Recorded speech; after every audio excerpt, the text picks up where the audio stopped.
Good morning po, DJ Chacha, Sir Ted Pailon. Blessed morning po sa inyo at salamat po sa pagkakataon. Salamat po sa management ng RPTV, TV5 at saka po ng 105.9 True FM. Di ba? Parang natanggap na yung Sige po, ma'am. Salamat po na marami. Wala pa. Panalo na ako. Hindi pa kami nagsisimulang mag-usap. Ted, kalmahan lang natin. Nakaka-hello ko lang sa'yo. Parang gusto mo na magpaalam. Hello po. Oo. Blessed morning din sa'yo, Mela. Kalmahan mo lang. Nanay Opo, Mela. isa po kayo sa pangarap ko. Napausap mo na po kayo finally, Sir Ted, DJ Chacha. Ang Naku, pangarap natupad na po yung nyo. pangarap ko. Okay. Salamat po. Sige, okay, bye. Wala pa. Hindi pa kami nagsisimula. Nanay Mela, tubong ano ka talaga? Bulacan? Bulacania ka talaga? Opo, ma'am. Dito po ako pinanganak. Born and raised in Giginto, Bulacan. Si tatay, ganun din po. Ay, di po. Taga-Pandakan po si Habi. Oo. Ano pong trabaho ni Hobby na mula sa Pandakan? Ay, naku po, hindi po namin inaasahan, bigla ako nawala ng trabaho dahil po nung sa pandemic po. Nung Na-stop po siya magtrabaho. Ano po ba trabaho niya dati?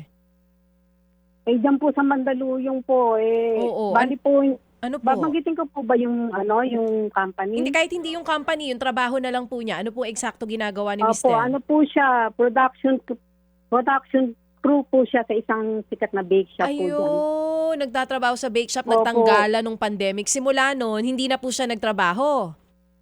Hindi po ma'am, bali po nag-resign po siya, gawa po nung natatakot po kaming magkasakit siya ng COVID. Oo. Ngayon po, kahit po ayaw namin nagkasakit po talaga siya ng COVID. Kaya po natuluyan siyang mag-resign. Okay. Pero ngayon po, anong Opo. kinakabuhayan ninyo ni tatay? Kayo pong dalawa, anong hanap buhay niyo? Yun na nga po. Hirap na hirap po kami ngayon. Struggle po talaga everyday. Pero nairaraos namin sa awa ng Diyos. Katulong ng sari-sari store namin. Pero po, hindi po gano'n kasi po kalakas ang kita. Kaya po talagang nagtutulungan na lang kami mag-asawa dito. Oo. Pero nanay, bilib ako sa inyo ni tatay. Yung anak niyo daw, napag-graduate niyo ng Opo. college. Opo nga po. Salamat Oo. po sa Diyos. Sa ano naman po kasi siya nag-aral? Sa Bali Government School po, sa State University po. Saan po Bali, ang dyan? gastos lang po namin noon, baon lang tsaka po sa pagkain. Sa- Sa ano po? BSU? Bulacan State University po. Oo, sa BSU, Bulacan State University. Anong kurso po ng anak nyo Opo. at nagtatrabaho na po ba sa ngayon? Ang kurso po niya is College of Arts and Letters, major in creative writing. Naks. Kaya lamang po wala pa po siyang trabaho as of now po. Kaya po yun po, hirap-hirap po kami. Kailan po siya nag-graduate, nanay? Bali, 2 years na po siyang nakagraduate parang 2020. 2024 siya nakagraduate po. O talagang wala po makita na trabaho? Wala po nag-apply po. Meron po siyang pinagkakakitaan pero nahinto rin po kasi po may problema na po yung printing niya. Nagdi-design po siya ng mga yung T-shirts? NBA players, yung mga cards.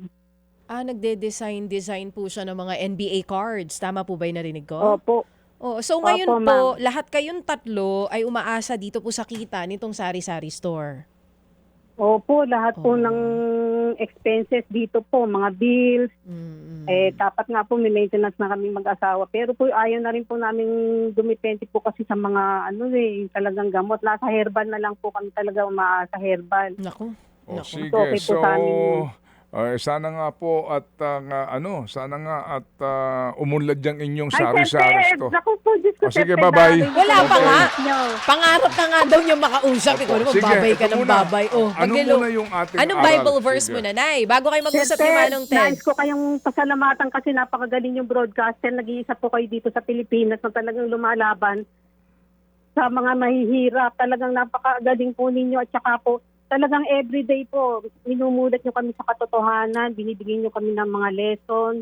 Talagang nagpupugay po ako sa inyong kabutihan, Sir Ted. Sana po dumami pa yung tulad nyo. Pero sa ngayon, parang kayo nag-iisa lang po talaga, Sir Ted. Ma'am Mela, ilang maletang kailangan mo?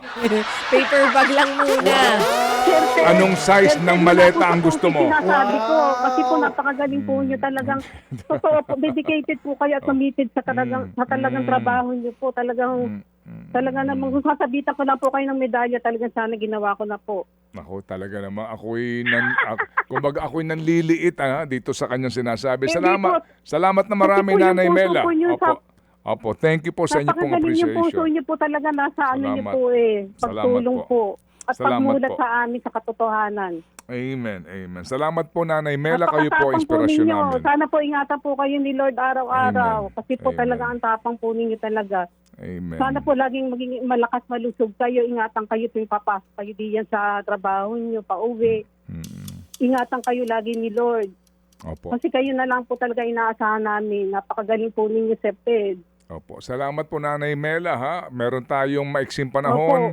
Opo, gusto namin kayong kumbaga magkaroon po ng biyaya this morning. Kaya po muli, higit sa lahat po muna, salamat sa inyo pong inspirasyon. Sige, so Nanay Mela, ano Opo, muna po opo. yung ating aral kahapon? Go ahead. Ito po, Pilipos 4:6. Huwag kayong mabalisa tungkol sa anumang bagay. Sa halip, hingin ninyo sa Diyos ang lahat ng inyong kailangan sa pamamagitan ng panalangin may pasasalamat. Amen. Klarong-klaro po yan. Napakadali pong Amen po. napakadaling unawain at napapanahon po itong aral nga na ibinahagi sa atin kahapon ni Brad Jeff. Nanay Mela, saan kayo nakapag-aral? Tapos din po ako ng 4 years course sa Bulacan State University po. Mhm. ESIT major in food tech. Okay. At kayo ho ba, Nanay Mela, nung kayo po'y single pa after graduation, nakapagtrabaho din ho ba kayo? Ganito po kasi yung storya ko. Bali po ako mag-aaral ng 4 years course. Nagtrabaho po ako ng 9 years sa factory. Mm-mm. So 23 years old na po ako nag-start ng college ko. Mm. Opo, tapos 28 po ako nag-asawa. So ano kayo, working student kumbaga, Nanay? Ay hindi po. Bali, focus po ako sa pagtatrabaho previously. Ay bago po ako mag-aaral sa BSU po, nagtatrabaho po ako ng straight no 9 years sa factory worker. Magkakaibang company po yung tatlong klase ng factory. Okay. Magkakaiba po iyon.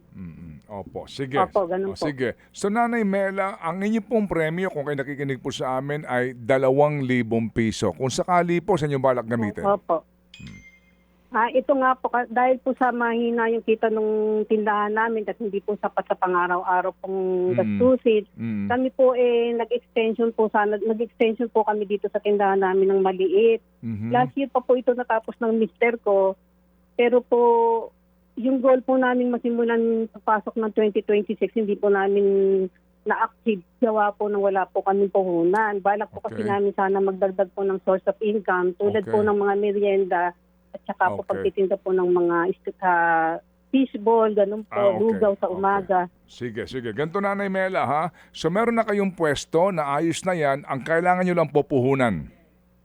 Opo, sir. Okay, sige. So Nanay Mela, kayo Yes, kayo po nakikinig sa amin. Meron ba kayong radyo dyan o talagang RPTV lang kayo?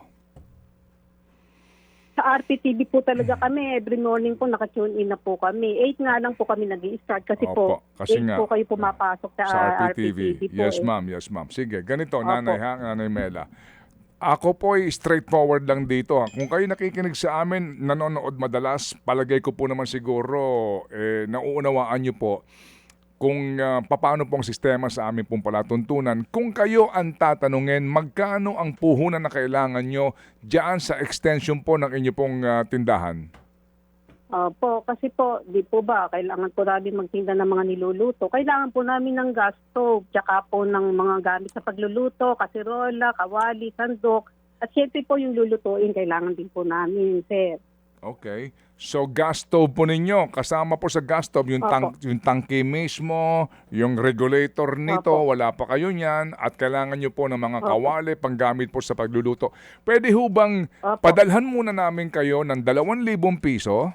Okay, Nanay? Okay. Pagkatapos, Opo, sir. tapos mag-canvas kayo kung magkano ang inyong kakailanganin na pambili po Opo. ng gas stove, tangke ng LPG, Opo, kasama po yung mga Opo. kawali, lahat na po ng kailangan ninyo. Balikan niyo po kami sa inyong estimate at pagkatapos magtutuos tayo.